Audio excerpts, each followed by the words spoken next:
Hey guys, Jonathan here, and I'm down at Crimson Guitars. Nice to meet you, Ben. Jonathan. Yeah, it's been long overdue, coming to help you out. Firstly, for anyone who doesn't know, what's Crimson Guitars? We're a guitar builder. We manufacture guitars. We make tools for guitar builders. We're the biggest guitar building school in the world at this point, which is what we're talking about in this project. Yeah. We're setting up a guitar museum, which is what half of this is. Which Right. We'll find a way to work Shadow Foam into the museum out. That's the next thing. But no, at the moment we've got our guitar building school, and the issue is when you've got, say, a dozen students in, you've got one person working on inlay tools, one person working on wiring, etc. We want to give them a toolkit that we've already checked and said, this is what you need, rather than have everything on the walls for them to go and find on an ad hoc basis. We were discussing this and I thought, hey, I know just the people. Brilliant. So, where's the classroom? Come on, this way. So here we are. This looks amazing. It's a big old classroom, isn't it? We teach more people in person how to build guitars than anybody else in the world. And it already looks really organised. I can see all the shadow boards everywhere. It's looking good. So essentially we've got a wiring kit, a bunch of setup tools, and most of these are things that we either make or sell. I can see, lots of Crimson Guitar logos. So it's all your stuff. At the moment they're just on the walls, and it's not immediately obvious if something is missing. Students with the best will in the world sometimes break things. Yeah. And if you give a student a blunt pair of cutters or something, they're like, well, man, this isn't very good. We need to check every single week and go through, and having something French fitted and in an attractive, sort of easy to use way, well, it kind of defines your business. Well, we came a little bit prepared because we knew roughly what you were doing with the toolkits and stuff. So we brought one of these. This is a Sealey AP547, I think it is. There's links in the description for all this stuff. So it's a Sealey toolbox. It's quite solid and it lends itself to foam because a lot of toolboxes are just big cavities, aren't they? It's just like a big bucket. But obviously with this, you've kind of got drawers in here. So I'm hoping all that stuff will fit in here. I can see already there's a few big chunky items that will probably have to go in the top. All we've got to do is cut some foam for it. So we've brought loads of blank sheets of foam. That's how it usually comes. That's the cheapest way to buy shadow foam. Go on the website, you can buy medium sheets, value packs. Cool. And then we'll use our long ruler and the pro cutting kit to trim them all down into the right size. So we'll cut up some inserts to go in these three. Then we'll do a layout and then we'll get it all cut.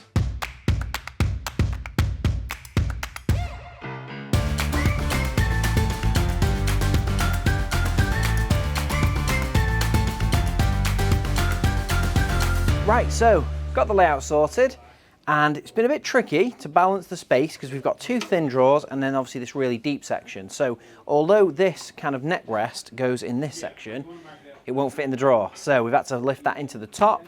Then in here we've got all the electrical items as well, primarily because they've got these spools of cable which are also really deep. So we've got all of the deep items in the top, but we're trying to keep it all together because this drawer here is everything you need to set up the guitar. So once you've built it all, you've got it all finished off and you just want to kind of get it all tuned and all the final kind of finishing on the neck, that's all that. And then this, I believe, is for the setting up the nut. So a little bit beyond me, to be honest. However, that's what I've been told and that's everything you need to do that task. So we've got all that in a drawer, all that in a drawer, and then the electrical stuff all together too. So that's everything that's going where it's going. All I've got to do now is cut it all in. So when it comes to cutting the foam, it's very simple. All we're going to use is one of our basic cutting kits, and it's got everything you're going to need to cut the foam, and it's everything I'm going to need to cut the foam. So it's anti-cut gloves, it's a scalpel, 5 blades, forceps for putting the blades on the scalpel, a sticker and instructions. So that's everything I'm going to need, and then all you do is place the item where you want it to go, cut around it with the scalpel, peel back the foam, and that creates a little slot for every single item. So every item you can see here will have its own unique location on the foam, giving us a really nice organised toolbox. And it should look really good when it's done. So let's get cutting.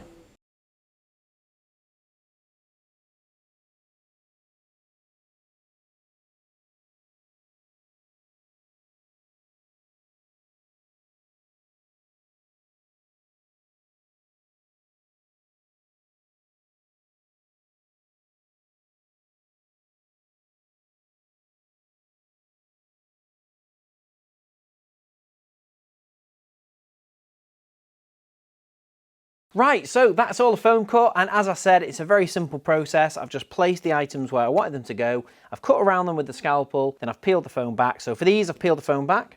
For something like this big neck rest, which is really chunky, because I've got two layers, a 50mm and a 30mm, I've just cut all the way through the top layer, pulled that out, and then I've got a 50mm cavity for the neck rest to go in. We've done the same thing for the 3 spools of wire, which are all next to each other, that just sit in this little slot here. Everything is sorted in the top, and obviously we've got a few things that are standing proud, but they go into the lid, so that's all good. This drawer here is the nut set. This might be wrong, I can't remember now, but Ben will confirm it when we show it him. This is the string spacing rule, and we cut that in sideways, so I cut a little slit for that.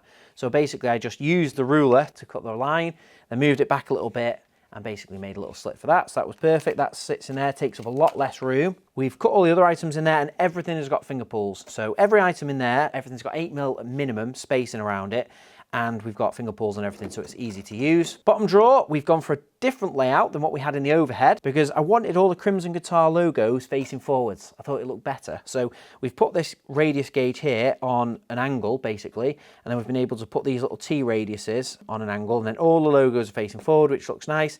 Everything's got finger pulls, and we do the finger pulls with one of our stencil sets, so they're dead simple. It's just a little cheap stencil set with all the radiuses and all the circles. So that's all done.